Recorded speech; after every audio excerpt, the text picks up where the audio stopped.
Hello Internet, Dyce Quirk here, and I hope you're having an amazing day. Happy October, and today we're going to be going over what takes place in Japan in the month of October. I'm going to be going over the weather, the festivals, events, and history that This month in history. Well, Japan's history, that is. Oh, no. That doesn't take place until later in the video. Okay? Good. So I'll be going over the weather, festivals, events, and history that takes place in the month of October in Japan.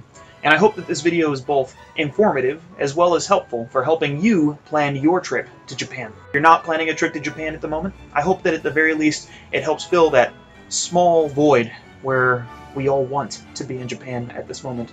The reason why is because here at Dyce Quirk, we're all about helping you experience Japan. So, let's not waste time and let's get to it.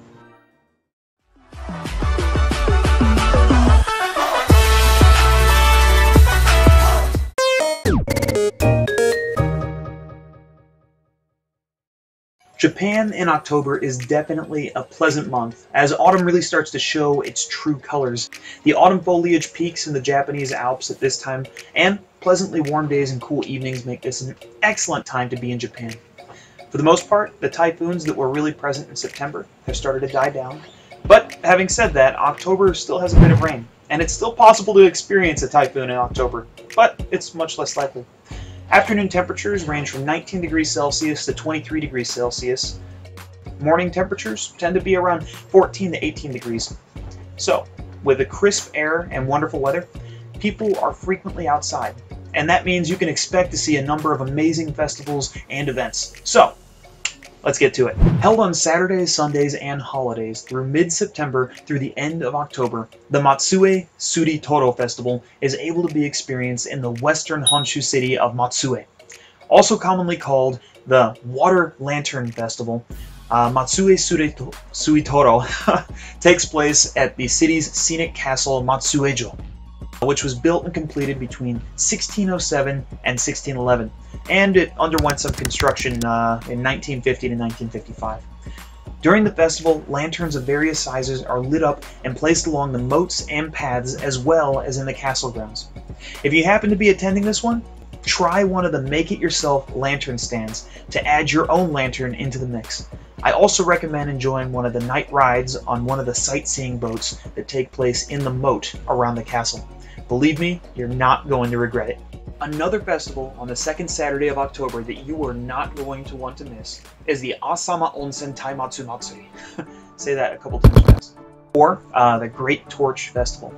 Asama Onsen in Matsumoto hosts a fantastic fire festival where groups of men, women, and children march through narrow streets with burning bales of hay, some of which can get as tall as 9 feet, which they all carry to an enormous bonfire in the middle of town. The festival is held to wish for a good harvest and peace, using leftover rice from the rice harvest. It really is a sight to behold, but it does take place pretty late in the evening, so make sure you plan it into your trip accordingly. For 2 weeks in early October, yes, Japan also has their own huge Oktoberfest celebration, which started in 2003.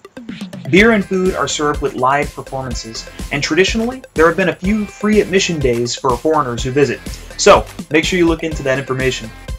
The event is held in Yokohama's historic harbor district, and it takes place in Yokohama Red Brick Warehouse. Now, if you like the fire-related festival I mentioned before, you're going to want to check this out.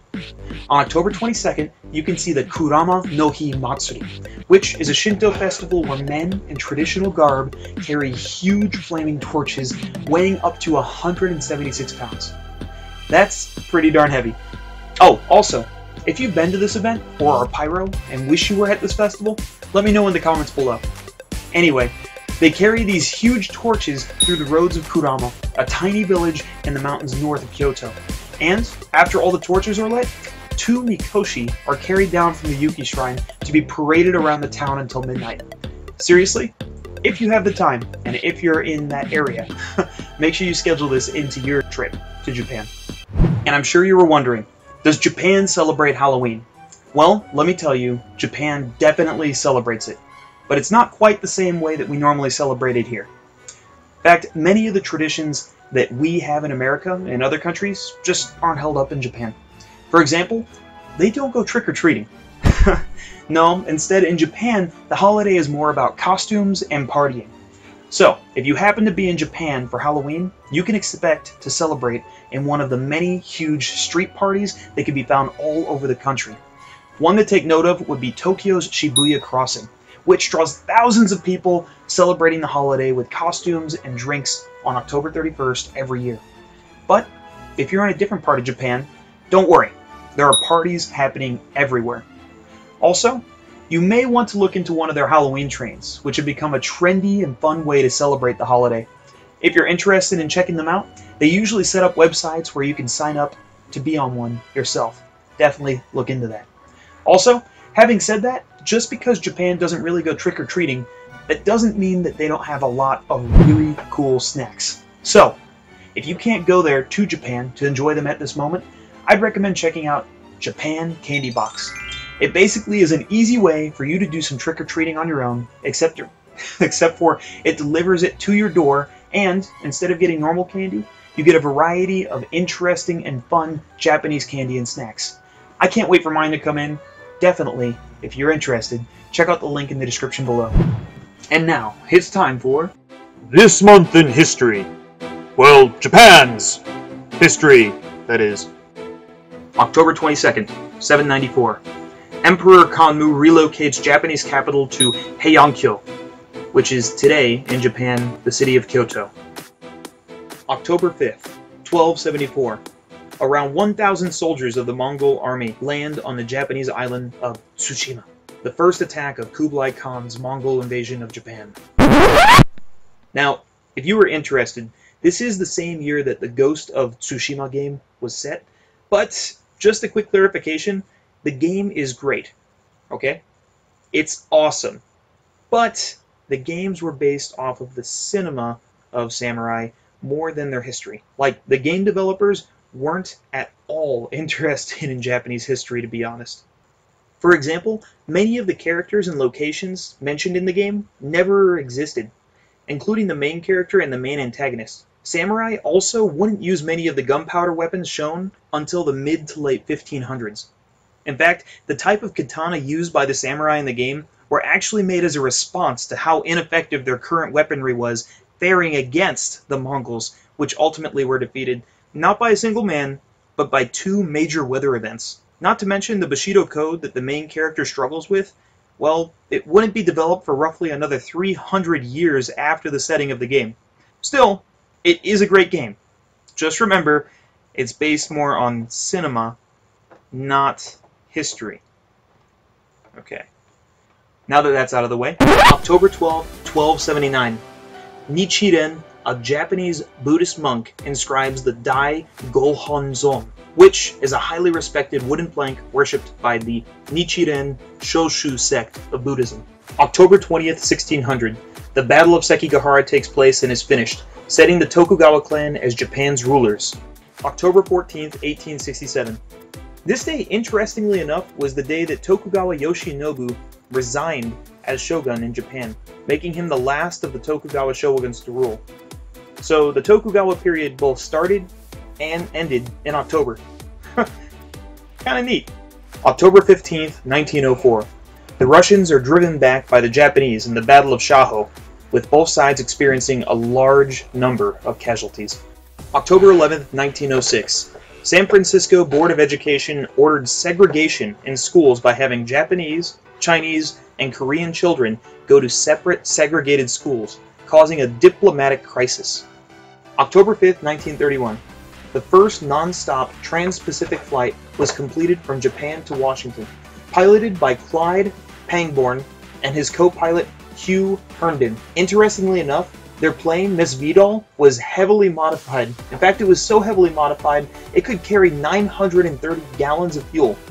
More interesting than that, they didn't include landing gear as a means of saving fuel as well. Seriously, that's commitment. October 7th, 1940. The Mccolumn Memo proposed bringing the United States into World War II in Europe by provoking the Japanese to attack the United States. If you haven't looked at this document and the response that it got, It is pretty brief, and it's a very interesting read. Try checking it out. October 15th of 1941, Hideki Tojo was appointed the Prime Minister of Imperial Japan. October 27th, 1941, Chicago Daily Tribune editorialized there will not be a war with Japan. And so, that's all we have for This month in history. Well, Japan's history, that is. So, that's everything that we included for the month of October, and like I said before, we hope that all that information was not only informative, but can also help prep you for your trip to Japan. After all, we're all about helping you experience Japan. So, let us know in the comments if there's any events you feel like we should have included, or if you have any ideas about topics that you'd like for us to cover in another video. Also, please remember to like and subscribe so that we too can beat the YouTube algorithm. Honestly, we do love providing you with videos that help you on your way to experience Japan, and your like and subscription really does help us to focus on providing more video content for you. With that said, thank you for checking out this video all the way to the very end, and Dyce Quirk out. This is Yami. Bye-bye.